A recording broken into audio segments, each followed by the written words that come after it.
नमस्कार भगत जनों। रामचरितमानस के अयोध्या कांड के तीसरे अध्याय का अध्ययन करेंगे। शोक के विशेष वश होने के कारण राजा कुछ कह नहीं सकते। वे बार बार श्री रामचंद्र जी को हृदय से लगाते हैं और मन में ब्रह्मा जी को मनाते हैं कि जिससे श्री रघुनाथ जी वन को न जाएं। फिर महादेव जी का स्मरण करके उनसे निहोरा करते हुए कहते हैं, हे सदाशिव, आप मेरी विनती सुनिए। आप आशुतोष और अवंडर दानी मुंह से मांगा दे डालने वाले हैं। अतः मुझे अपना दीन सेवक जानकर मेरे दुख को दूर कीजिए। आप प्रेरक के रूप से सबके हृदय में हैं। आप श्री रामचंद्र जी को ऐसी बुद्धि दीजिए जिससे वे मेरे वचन को त्याग कर और शील स्नेह को छोड़कर घर ही में रह जाएं। जगत में चाहे अपयश और सुयश नष्ट हो जाए, चाहे नया पाप होने से मेरे नरक में गिरूं अथवा स्वर्ग चला जाए, पूर्व पूर्व पुण्यों के स्वरूप मिलने वाला स्वर्ग चाहे मुझे ना मिले, और भी सब प्रकार के दूसरे दुख आप मुझसे सहन करा लें, पर श्री रामचंद्र मेरी आंखों की ओट न हो। राजा मन ही मन इस प्रकार विचार कर रहे हैं, बोलते नहीं हैं। उनका मन पीपल के पत्ते की तरह डोल रहा है। श्री रघुनाथ जी ने पिता को वश में जानकर और यह अनुमान करके कि माता भी फिर कुछ कहेगी तो पिताजी को दुख होगा, देश काल और अवसर के अनुकूल विचार कर विनती वचन कहे, हे तात, मैं कुछ कहता हूँ वह ठिठाई करता हूँ। यह अनुचित को मेरी बाल्यावस्था समझकर क्षमा कीजिए। इस अत्यंत तुच्छ बात के लिए आपको इतना दुख पाया, मुझे किसी ने पहले कहकर यह बात नहीं जनाई। स्वामी, आपको इस दशा में देखकर मैंने माताजी से पूछा। उनसे सारा प्रसंग सुनकर मेरे सब अंग शिथिल हो गए। मुझे बड़ी प्रसन्नता हुई। हे पिताजी, इस मंगल के समय स्नेह वश होकर सोच करना छोड़ दीजिए और हृदय में प्रसन्न होकर मुझे आज्ञा दीजिए। यह कहते हुए प्रभु श्री रामचंद्र जी सर्वांग पुलकित हो गए और उन्होंने फिर इस पृथ्वी स्थल पर उसका जन्म धन्य है जिनके चरित्र सुनकर पिता को परम आनंद हो, जिसको माता पिता प्राणों के समान प्रिय हैं। चारों पदार्थ अर्थ धर्म काम और मोक्ष कर उसके करतल मुट्ठी में रहते हैं। आपकी आज्ञा पालन करके और जन्म का फल पाकर मैं जल्द ही लौट आऊंगा। कृपा आज्ञा दीजिए, माता से विदा मांग के आता हूँ, फिर आपके पैर लगकर वन को चलूंगा। ऐसा कहकर तब श्री रामचंद्र जी वहां से चल दिए। राजा ने शोकवश कोई उत्तर नहीं दिया। वह बहुत ही तीखी बात नगर भर में इतनी जल्दी फैल गई मानो डंक मारते ही बिच्छू का विष सारे शरीर में चढ़ गया हो। इस बात को सुनकर सब स्त्री पुरुष ऐसे व्याकुल हो गए हो जैसे दावानल वन में आग लगी देखकर बेल और वृक्ष मुरझा जाते हैं। जो जहाँ सुनता है वह वहीं सिर धुनने लगता है, यानी सिर पीटने लगता है। बड़ा विषाद है, किसी को धीरज नहीं बनता। सबके मुख सूख जाते हैं, आंखों से आंसू बहने लगते हैं। शोक हृदय में नहीं समाता। मानो करुणार्ष की सेना अवध पर डंका बजाकर उतर गई है। सब मेल मिल गए, सब संयोग ठीक हो गए। इतने में ही विधाता ने बात बिगाड़ दी। जहां तहां लोग केकई को गाली दे रहे हैं। इस पापिन को क्या सूझा जो उसने छाए घर पर आग लगा दी। वह अपने हाथ से अपनी आंखों को निकालकर आंखों के बिना ही देखना चाहती है और अमृत फेंक कर विष सकना चाहती है। यह कुटिल कठोर दुर्बुद्धि और अभागिन के कई रघुवंश रूपी वास के वन के लिए अग्नि हो गई है। पत्ते पर बैठकर उसने पेड़ को काट डाला है। सुख में शोक का ठाठ ठठक कर रख दिया है। श्री रामचंद्र जी उसे सदा प्राणों के समान प्रिय थे, फिर भी न जाने किस कारण से उसने कुटिलता ठानी है। कवि सत्य ही कहते हैं कि स्त्री का स्वभाव सब प्रकार से पकड़ में न आने योग्य था और भेद भरा होता है। अपनी परछाई भले ही पकड़ जाए पर भाई स्त्री की गति नहीं जानी जाती। आग क्या नहीं जला सकती, समुद्र में क्या नहीं समा सकता, अबला कहाने वाली प्रबल स्त्री क्या नहीं कर सकती, और जगत में काल किसको नहीं खाता। विधाता ने क्या जानकर क्या सुना दिया और क्या दिखलाकर अब यह क्या दिखाना चाहता है। एक कहते हैं कि राजा ने अच्छा नहीं किया, द्रबुद्धि केकई को विचार कर वर नहीं दिया। जो हट करके केकई की बातों को पूरा करने में अड़कर रहे हैं। संयम सब दुखों के पात्र हो गए हैं। स्त्री के विशेष वश में होने के कारण मानो उनका ज्ञान और गुण जाता रहा। एक दूसरे जो धर्म की मर्यादा को जानते हैं और सयाने हैं, वे राजा को दोष नहीं देते। वे सिबी, दधीची और हरिश्चंद्र की कथा एक दूसरे से बखान कर कहते हैं। कोई एक उसमें भरत जी की सम्मति बताते हैं, कोई यह सुनकर उदासीन भाव रह जाते हैं, कुछ यानी कुछ बोलते नहीं। कोई कानों में कान मूंद कर और जीभ को दांतों तले दबाकर कहते हैं कि यह बात झूठ है, ऐसा बात कहने से तुम्हारे पुण्य नष्ट हो जाएंगे। भरत जी को तो श्री रामचंद्र जी प्राणों के समान प्रिय हैं। चंद्रमा चाहे शीतल किरणों की जगह आग की चिंगारियां बरसाने लगे और अमृत चाहे विष के समान हो जाए, परंतु भरत जी सौपन में भी श्री रामचंद्र जी के विरुद्ध कुछ नहीं कर सकते। कोई एक विधाता को दोष देते हैं जिसने अमृत दिखाकर विष दे दिया। नगर भर में खलबली मच गई, सब किसी को सोच हो गया, हृदय में दुसह जलन हो गई, आनंद उत्साह मिट गया। ब्राह्मणों की स्त्रियां कुल की माननीय बड़ी बूढ़ी और जो केकई की परम प्रिय थी, वे उसके शील की सराहना करके उसे सीख देने लगी, पर उसको उसके वचन बाण के समान लगते हैं। वे कहती हैं कि तुम जो सदा कहा करती थी कि श्री रामचंद्र जी के समान मुझे भरत भी प्यारे नहीं है, इस बात को सारा जगत जानता है। श्री रामचंद्र जी पर तो तुम स्वाभाविक ही स्नेह करती हो, आज उसी किस अपराध से उन्हें वन देती हो।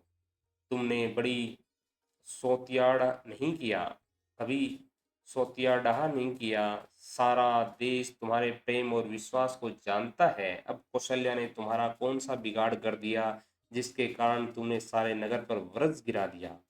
क्या सीता जी अपने पति श्री रामचंद्र जी का साथ छोड़ देगी? क्या लक्ष्मण जी श्री रामचंद्र जी के बिना घर रह सकेंगे? क्या भरत जी श्री रामचंद्र जी के बिना अयोध्यापुरी राज्य भोग सकेंगे? और क्या राजा श्री रामचंद्र जी के बिना जीवित रह सकेंगे? अर्थात न सीता जी यहाँ रहेंगी, न लक्ष्मण जी रहेंगे, न भरत जी राज्य करेंगे, और न ही राजा जीवित रहेंगे, सब उजड़ जाएगा। हृदय में ऐसा विचार कर क्रोध छोड़ दो, शोक और कलंक की कोठी मत बनो। भरत को अवश्य युवराज पद दो, पर श्री रामचंद्र जी को वन में क्या काम। श्री रामचंद्र जी राज्य के भूखे नहीं हैं, वे धर्म की धुरी को धारण करने वाले और विषय रस के रूखे हैं, अर्थात उनके विषय शक्ति है ही नहीं। इसलिए तुम शंका न करो, श्री राम जी वन न गए तो भरत के राज्य में विघ्न करेंगे। इतने पर भी मन न माने तो तुम राजा से दूसरा ऐसा वर ले लो कि श्री राम घर छोड़कर गुरु के घर रहे। तो तुम हमारे कहने पर न चलोगी तो तुम्हारे हाथ कुछ न लगेगा। यदि तुमने कुछ हंसी की हो तो उसे प्रकट में कहकर जना दो कि मैंने दिल लगी की है। राम सरीखा पुत्र क्या वन के योग्य है? यह सुनकर लोग तुम्हें क्या कहेंगे? जल्दी उठो और वही उपाय करो जिस उपाय से इस शोक और कलंक का नाश हो। जिस तरह नगर भर का शोक और तुम्हारा कलंक मिटे, वही उपाय करके कुल की रक्षा कर। वन जाते हुए श्री राम जी को हट करके लौटा लें। दूसरी कोई बात न चला। श्री तुलसीदास जी कहते हैं कि जैसे सूर्य के बिना दिन, प्राण के बिना शरीर और चंद्रमा के बिना रात निर्जीव और शोभाहीन हो जाती है, वैसे ही श्री रामचंद्र जी के बिना अयोध्या हो जाएगी। हे भामिनी, तू अपने हृदय में इस बात को समझ विचार कर देख तो सही। इस प्रकार सखियों ने ऐसी सीख दी जो सुनने में मीठी और परिणाम में हितकारी थी, पर कुटिला कुबीरी की सिखाई पढ़ाई हुई के कई ने इस पर जरा भी कान न दिया। केकई कोई उत्तर नहीं देती, वह दुसह क्रोध के मारे रूखी हो रही है, ऐसे देखती है मानो भूखी बाघिन हरिणों को देख रही हो। तब सखियों ने रोग को असौद्य समझकर उसे छोड़ दिया। सब उसको मंदबुद्धि अभागिनी कहती हुई चल दी। राज्य करते हुए उसके कई को देव ने नष्ट कर दिया। उसने ऐसा जैसा कुछ किया है वैसा कोई भी न करेगा। नगर के सब स्त्री पुरुष इस प्रकार विलाप कर रहे हैं कि उस कुचाली के कई को करोड़ों गालियां दे रहे हैं। लोग विष मंजर भयानक दुख की आग से जल रहे हैं। लंबी सांस लेते हुए वे कहते हैं कि श्री रामचंद्र जी के बिना जीने की कौन आशा है। महान वियोग की आशंका है से प्रजा ऐसी व्याकुल हो गई है मानो पानी सूखने के समय जलघर जीवों का समुदाय व्याकुल हो। सभी पुरुष और स्त्रियां अत्यंत विषाद के वश हो रहे हैं। स्वामी श्री रामचंद्र जी माता कौशल्या के पास गए। उनका मुख प्रसन्न है और चित्त में चौगुना चाव है। वह सोच मिट गया है कि राजा कहीं रख न ले। श्री राम को राज तिलक की बात सुनकर विषाद हुआ था कि सब भाइयों को छोड़कर बड़े भाई मुझको ही राज तिलक क्यों होता है। अब माता कैकेयी की आज्ञा और पिता की मौन सम्मति पाकर वह सोच मिट गया। श्री रामचंद्र जी का मन नए पकड़े हुए हाथी के समान और राज तिलक उस हाथी के बांधने की कांटेधारी लोहे की बेड़ी के समान है। वन जाना है यह सुनकर अपने को बंधन से छूटा जानकर उनके हृदय में आनंद बढ़ गया। श्री रघुकुल कुल तिलक श्री रामचंद्र जी ने दोनों हाथ जोड़कर आनंद के साथ माता के चरण में सिर नवाया। माता ने आशीर्वाद दिया, अपने हृदय से लगा लिया और उन पर गहने और कपड़े नौछावर किए। माता बार बार श्री रामचंद्र जी का मुख चूम रही है, नेत्रों में जल भर आया और सब अंग पुलकित हो गए। श्री राम को अपनी गोद में बैठाकर फिर हृदय से लगा लिया। सुंदर सतन प्रेम रस बहाने लगे। उनके प्रेम और महान आनंद कुछ कहा नहीं जाता। मानो कंगाल ने कुबेर का पद पा लिया हो। बड़े आनंद आदर के साथ सुंदर मुख देखकर माता मधुर वचन बोली, हे तात माता बलिहारी जाती है, कहो यह आनंद मंगलकारी लगन कब है जो मेरे पुण्यशील और सुख की सीमा सुंदर सीमा है और जन्म लेने से लाभ की पूर्णतम अवधि है, तथा जिस लगन को सभी स्त्री पुरुष अत्यंत व्याकुलता से इस प्रकार चाहते हैं जिस प्रकार प्यास से चातक और चातक शरत ऋतु के समान स्वाति नक्षत्र की वर्षा को चाहते हैं। हे तात मैं भलिया लेती हूँ, तुम जल्दी नहा लो और जो मन भावे कुछ मिठाई खा लो भैया। तब पिता के पास जाना, बहुत देर हो गई है, माता बलिहारी जाती है। माता के अत्यंत अनुकूल वचन सुनकर वो मानो शनि रूपी कल्प वृक्ष के फूल थे जो सुख रूपी मकरंद पुष्प रस के भरे थे और श्री राज लक्ष्मी के मूल थे। ऐसे वचन रूपी फूलों को देखकर श्री राम जी का मन रूपी भोरा उन पर नहीं भूला। धर्म धुरीन श्री रामचंद्र जी ने धर्म की गति को जानकर माता से अत्यंत कोमल वाणी से कहा, हे माता, पिताजी ने मुझको वन का राज्य दिया है जहाँ सब प्रकार से मेरा बड़ा काम बनने वाला है।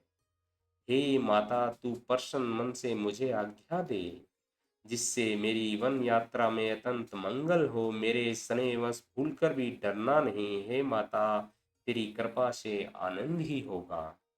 14 वर्ष वन में रहकर पिताजी के वचन को प्रमाणित कर फिर लौटकर तेरे चरणों का दर्शन करूंगा। तू मन को मलानी दुखी न कर माते। रघुकुल के श्रेष्ठ श्री राम के ये बहुत ही नम्र और मीठे वचन माता के हृदय में बाण के समान लगे और कसकने लगे। उस शीतल वाणी को सुनकर कौशल्या वैसे ही सहम कर सूख गई जैसे बरसात का पानी पड़ जाने से जवासा सूख जाता है। हृदय का विषाद कुछ कहा नहीं जाता। मानो सिंह की गर्जना सुनकर हिरनी विकल हो गई है, नेत्रों में जल भर आया है, शरीर थर थर कांपने लगा मानो मछली मांझा पहली वर्षा का फेन खाकर बदहवास हो गई हो। धीरज धरकर पुत्र का मुख देखकर माता गदगद वचन कहने लगी, हे तात, तुम तो पिता को प्राणों से भी के समान प्रिय हो। तुम्हारे चरित्र को देखकर वे निर्दय प्रसन्न होते हैं। राज्य देने के लिए उन्होंने ही शुभ दिन सोधवाया था, फिर अब वह किस अपराध से वन जाने को कहा है? हे तात, मुझे इसका कारण सुनाओ। सूर्यवंश रूपी वन और जलाने के लिए अग्नि कौन हो गया है? तब श्री रामचंद्र जी का रुख देखकर मंत्री के पुत्र ने सब कारण समझाकर कहा। इस प्रसंग को सुनकर वे गूंगी जैसी चुप रह गई। उनका दशा का वर्णन नहीं किया जा सकता। न रख ही सकती, न वह कह सकती कि वन चले जाओ। दोनों ही प्रकार से हृदय में भारी संताप हो रहा है। मन में सोचती है कि देखो, विधाता की चाल सदा सबके लिए टेढ़ी होती है। लिखने लगे चंद्रमा और लिखा गया राहु।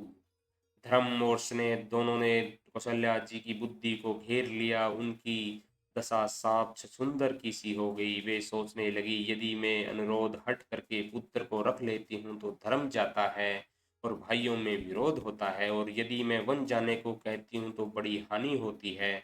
इस प्रकार के धर्म संकट में पड़कर रानी विशेष रूप से सोच के वश में हो गई।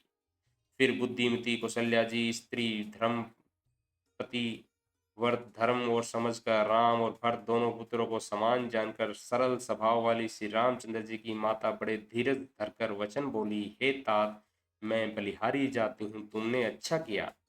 पिता की आज्ञा का पालन करना ही सब धर्मों का शिरोमणि धर्म है। राज्य देने का कहकर वन दे दिया, इसका मुझे लेश मात्र भी दुख नहीं। दुख तो इस बात का है कि तुम्हारे बिना भरत को, महाराज को और प्रजा को बड़ा भारी क्लेश होगा। हे तात, यदि केवल पिताजी की ही आज्ञा हो तो माता को पिता से बड़ी जानकर वन को मत जाओ। किंतु यदि पिता माता दोनों ने वन जाने को कहा हो तो वन तुम्हारे लिए सैकड़ों अयोध्या के समान है। वन के देवता तुम्हारे पिता होंगे और वन की देवियां माता होंगी। वहां के पशु पक्षी तुम्हारे चरण कमलों के सेवक होंगे। राजा के लिए अंत में तो वनवास करना उचित ही है। केवल तुम्हारी सुकुमार अवस्था देखकर हृदय में दुख होता है। हे रघुवंश के तिलक, वन बड़ा भाग्यवान है और वह अवध अभागी है जिससे तुमने त्याग दिया है। हे पुत्र, यदि मैं कहूँ मुझे भी साथ ले चलो, तुम्हारे हृदय में संदेह होगा कि माता इस बहाने मुझे रोकना चाहती है। हे पुत्र, तुम सभी के परम प्रिय हो, प्राणों के प्रिय और हृदय के जीवन हो। वही प्राणधार तुम कहते हो कि माता मैं वन को जाऊं और मैं तुम्हारे वचनों को सुनकर बैठी पछताती रहूं। यह सोचकर झूठा स्नेह बढ़ाकर मैं हठ नहीं करती बेटा, मैं भलेया लेती हूँ। माता का नाता मानकर मेरी सुध भूल न जाना। हे गोसाई, सब देव और पितर तुम्हारी वैसे ही रक्षा करें जैसे पल के आंखों की रक्षा करती हैं। तुम्हारे वन वास की अवधि 14 वर्ष जल है। सूर्य प्रियजन और कुटुंबी मछली है। तुम दया की खान और धर्म के धुरी को धारण करने वाले हो। ऐसा विचार कर वही उपाय करना जिसमें सबके जीते जी तुम आ मिलो। मैं बलिहारी जाती हूँ, तुम सेवकों, परिवार वालों और नगर भर को अनाथ करके सुखपूर्वक वन को जाओ। आज सबके पुण्यों का फल पूरा हो गया, कठिन काल हमारे विपरीत हो गया। इस प्रकार बहुत विलाप करके और अपनों को परम अभागिनी जानकर माता श्री रामचंद्र जी के चरणों में लिपट गई। हृदय में भयानक दुसह संताप छा गया। उस समय के बहुविध विलाप का वर्णन नहीं किया जा सकता। श्री रामचंद्र जी ने माता जी को उठाकर हृदय से लगा लिया और फिर कोमल वचन कहकर उन्हें समझाया। उसी समय यह समाचार सुनकर सीता जी अंकुला उठी और सास के पास जाकर उनके दोनों चरण कमलों की वंदना कर सिर नीचा करके बैठ गई। सास ने कोमल वाणी से आशीर्वाद दिया। वे सीता जी को अत्यंत सुकुमारी देखकर व्याकुल हो उठी। रूप की राशि और पति के साथ पवित्र प्रेम के साथ सीता जी नीचे मुख किए हुए बैठी सोच रही है। जीवन नाथ प्राणनाथ वन को जाना चाहते हैं। देखे किस पुण्यवान से उनका साथ होगा, शरीर और प्राण दोनों साथ जाएंगे या केवल प्राण ही से उनका साथ होगा। विधाता की करनी कुछ जानी नहीं जाती। सीता जी अपने सुंदर चरणों से, नखों से धरती कुरेद रही है। ऐसा करते समय नुपुरों को जो मधुर शब्द हो रहा है, कवि उसका इस प्रकार वर्णन करते हैं। मानो प्रेम के वश में होकर नुपुर यह विनती कर रहे हैं कि श्री कि सीता जी के चरण कभी हमारा त्याग न करें। सीता जी सुंदर नेत्रों से जल बहा रही हैं। उनकी यह दशा देखकर श्री राम जी की माता कौशल्या बोली, हे तात सुनो, सीता अत्यंत ही सुकुमारी है और सास ससुर और कुटुंबी सभी को प्यारी है। इनके पिता जनक जी राजाओं के शिरोमणि हैं। ससुर सूर्य के कमाल सूर्य के कुल के सूर्य कुल के सूर्य हैं और पति सूर्य कुल रूपी कुमुद को खिलाने वाले चंद्रमा और गुण और रूप के भंडार हैं। फिर मैंने रूप की राशि, सुंदर गुण और सील वाली प्यारी पुत्र वधू पाई है। मैंने इस जानकी को आंखों की पुतली बनाकर इनसे प्रेम बढ़ाया है और अपने प्राण इसमें लगा रखे हैं। इन्हें कल्पता के समान मैंने बहुत तरह से बड़े लाड चाव के साथ स्नेह रूपी जल से सींच कर पाला है। इस अब इस लता के फूल फलने के समय विधाता वाम हो गए हैं। कुछ जाना नहीं जाता कि इसका क्या परिणाम होगा। सीता ने प्रिय पृथक पलंग के ऊपर गोद और हिंडोलों को छोड़कर कठोर पृथ्वी पर अपने पैर नहीं रखा। वे सदा संजीवनी जड़ी के समान सावधानी से उनकी रखवाली करती रही हूँ। कभी दीपक की बत्ती हटाने को भी नहीं कहती। वही सीता अब तुम्हारे साथ वन चलना चाहती है। हे रघुनाथ, इसे क्या आज्ञा होती है। श्री राम जी की किरणों का रस सहने वाली चकोरी सूर्य की ओर आंख किस प्रकार मिला सकती है। हाथी, सिंह, राक्षस आदि अनेक दुष्ट जीव जंतु वन में विचरते रहते हैं। हे पुत्र, क्या विष की वाटी में सुंदर संजीवनी बूटी शोभा पा सकती है। वन के लिए तो ब्रह्मा जी ने इस विषय सुख को न जानने वाली कोल और भीलों की लड़कियों को रचा है, जिनका पत्थर के कीड़े जैसा कठोर स्वभाव है। उन्हें वन में कभी क्लेश नहीं होता। अथवा तपस्वियों की स्त्रियां वन में रहने योग्य हैं, जिन्होंने तपस्या के लिए सब भोग तज दिए। हे पुत्र, जो तस्वीर के बंदर को देखकर डर जाती है, वे सीता वन में किस तरह रह सकेंगी। हे सरोवर के कमल वन में विचरण करने वाली हंसनियां क्या तलेयों में रहने योग्य है। ऐसा विचार कर जैसी तुम्हारी आज्ञा हो, मैं जानकी को वैसी ही शिक्षा दूं। माता कहती है कि यदि सीता घर में रहे तो मुझे बहुत सहारा हो जाए। श्री रामचंद्र जी ने माता की प्रिय वाणी सुनकर मानो सील और सहृदय रूपी अमृत से सनी हुई थी। विवेक में प्रिय वचन कहकर माता को संतुष्ट किया। फिर वन के गुण दोष प्रकट करके वे जानकी जी को समझाने लगे। माता के सामने सीता जी ने कुछ कहने में संकोचाते हैं, पर मन में यह समझकर कि यह समय ऐसा ही है, वे बोले, हे राजकुमारी, मेरी सिखावन सुनो। मन में कुछ दूसरी तरह मत लेना। जो अपना और मेरा भला चाहती है तो मेरा वचन मानकर घर रहो। हे भामिनी, मेरी आज्ञा पालन होगा। सास की सेवा बढ़ जाएगी। घर में रहकर सभी प्रकार से भलाई है। आदर पूर्वक सास ससुर के चरणों की सेवा करने से बढ़कर कोई धर्म नहीं है। जब जब माता मुझे याद करेगी और प्रेम से आपको व्याकुल होने के कारण उनकी बुद्धि भोली हो जाएगी, वे अपने आप को भूल जाएगी। हे सुंदरी, तब तब तुम कोमल वाणी से पुरानी कथाएं कह कह कर इन्हें समझाना। हे सुमुखी, मुझे करोड़ों सैकड़ों सौगंध हैं। मैं यह स्वभाव से ही कहता हूँ कि मुझे केवल माता के लिए ही घर पर रखता हूँ।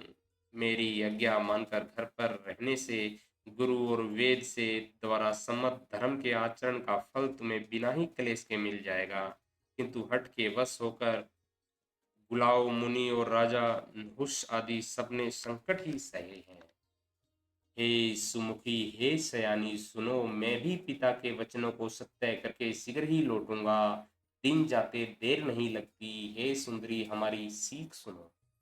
हे वामा, यदि प्रेम वश हठ करोगी तो तुम परिणाम में दुख पाओगी। वन बड़ा कठिन और क्लेशदायक है और भयानक है। वहां की धूप, जाड़ा, वर्षा और हवा सभी बड़े भयानक हैं। रास्ते में कुछ कांटे और बहुत से कंकड़ हैं, उन पर बिना जूते के पैदल ही चलना होगा। तुम्हारे चरण कमल कोमल और सुंदर, और रास्ते में बड़े बड़े दुर्गम पर्वत हैं। पर्वतों की गुफाएं, गोह, दर्रे, नदियां, नद और नाले ऐसे अगम्य और गहरे हैं कि उनकी ओर देखा तक नहीं जाता। रीछ, बाघ, भेड़िए, सिंह और आदि अनेक भयानक शब्द कहते हैं कि इन्हें सुनकर धीरज भाग जाता है।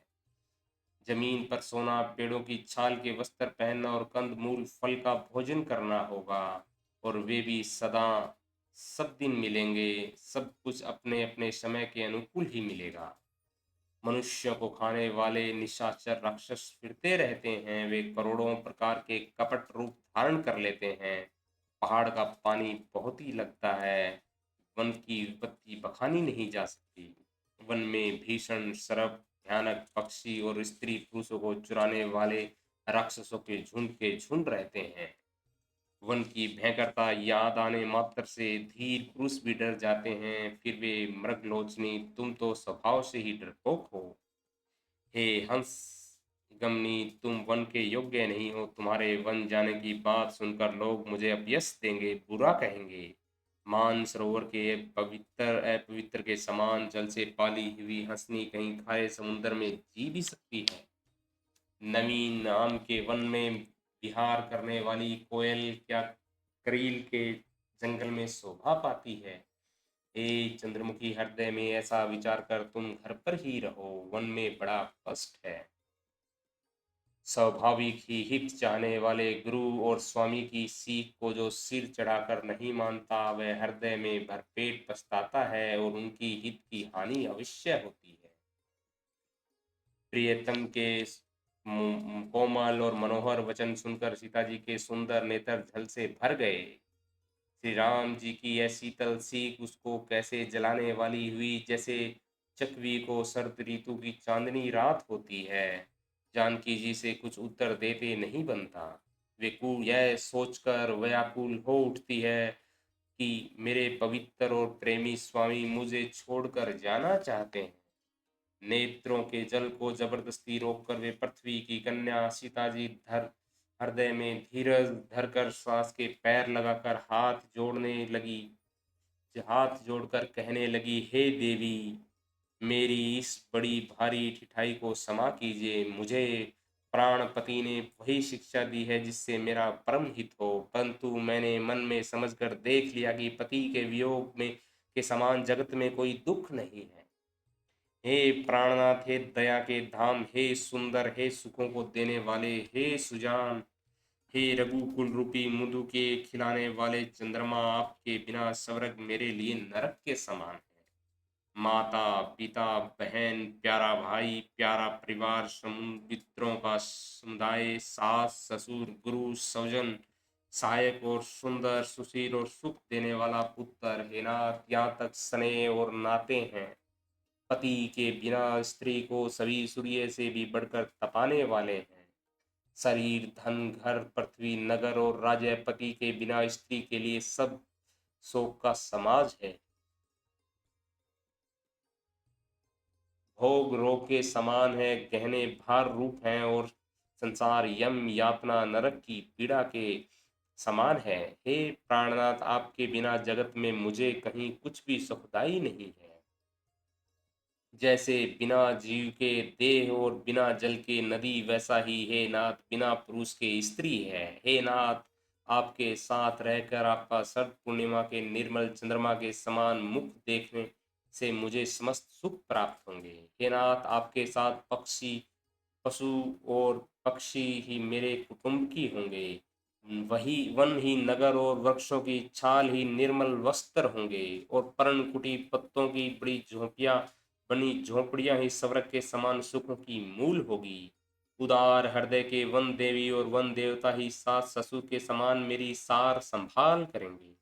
और कुसा और पत्तों की सुंदर साथरी बिछोना ही प्रभु के कामदेव की मनोहर तोषक के समान होगी। कंद मूल और फल ही अमृत के समान आहार होंगे और वन के पहाड़ ही अयोध्या के सैकड़ों राजमहलों के समान होंगे। क्षण क्षण में प्रभु के चरण कमलों को देख देख कर मैं ऐसी आनंदित रहूंगी जैसे दिन में चकवी रहती है। हे नाथ, आपने वन के बहुत से दुख और बहुत से भय विषाद और संताप कहे, परंतु हे कृपा निधान वे सब मिलकर भी प्रभु के वियोग के लवलेश के समान भी नहीं हो सकते। ऐसा जी में जानकर मैं सुजान शिरोमणि, आप मुझे साथ ले लीजिए व यहाँ न छोड़िए। हे स्वामी, मैं अधिक क्या विनती करूं, आप करुणा में हैं और सबके हृदय की अंदर की जानने वाले। नमस्कार भगत जनों।